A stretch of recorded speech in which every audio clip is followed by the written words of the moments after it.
नमस्कार, मैं हूं आरजू अंसारी और आप देख रहे हैं राष्ट्रीय जगत विजन न्यूज।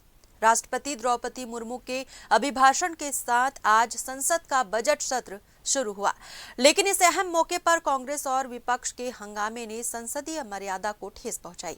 जब राष्ट्रपति वंदे मातरम के 150 वर्ष पूरे होने की बात कर रही थी और बंकिम चंद्र चट्टोपाध्याय को नमन कर रही थी, तभी विपक्ष ने नारेबाजी शुरू कर दी।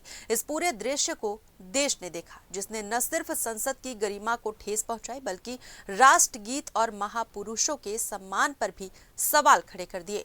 विपक्ष का ये व्यवहार निंदनीय है और ऐसे कृत्य के लिए उन्हें संसद और देश से माफी मांगनी चाहिए। महामहिम राष्ट्रपति आदरणीय श्रीमती द्रौपदी मुर्मू जी के अभिभाषण के साथ आज से संसद का बजट सत्र शुरू हो गया, लेकिन जिस तरह से आज फिर से कांग्रेस पार्टी के नेताओं ने और विपक्ष के नेताओं ने आदतन संसदीय मर्यादा को तार तार किया, उसकी जितनी भी निंदा की जाए वो कम है।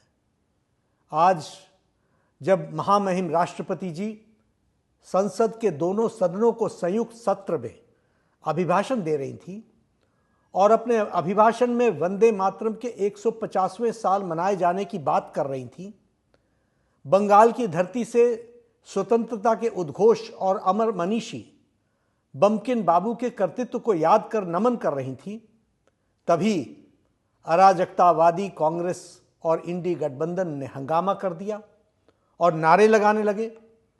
और यह नारा लगाते लगाते उन्होंने वंदे मातरम गीत का अपमान भी किया। उन्होंने ऋषि पुरुष बंकिम बाबू का भी अपमान किया। इस दृश्य को पूरे देश ने देखा है। मुझे समझ में नहीं आता कि वंदे मातरम, बंकिम बाबू और पश्चिम बंगाल की धरती से कांग्रेस और इंडी गठबंधन को इतनी नफरत क्यों है। आश्चर्य की बात यह है कि तृणमूल कांग्रेस भी विपक्षी हंगामे में साझेदार बन रही थी। इन लोगों ने संसद की गरिमा को जिस तरह से ठेस पहुंचाया है वह अति निंदनीय है। इसकी जितनी भी निंदा की जाए, भर्त्सना की जाए, वो कम है। इन लोगों को संसद और देश से माफी मांगनी चाहिए। फिलहाल इस खबर में बस इतना ही। देश प्रदेश की खबरों से अपडेटेड रहने के लिए हमारे चैनल को सब्सक्राइब करें और नए खबरों के नोटिफिकेशन के लिए बेल आइकॉन जरूर दबाएं। नमस्कार।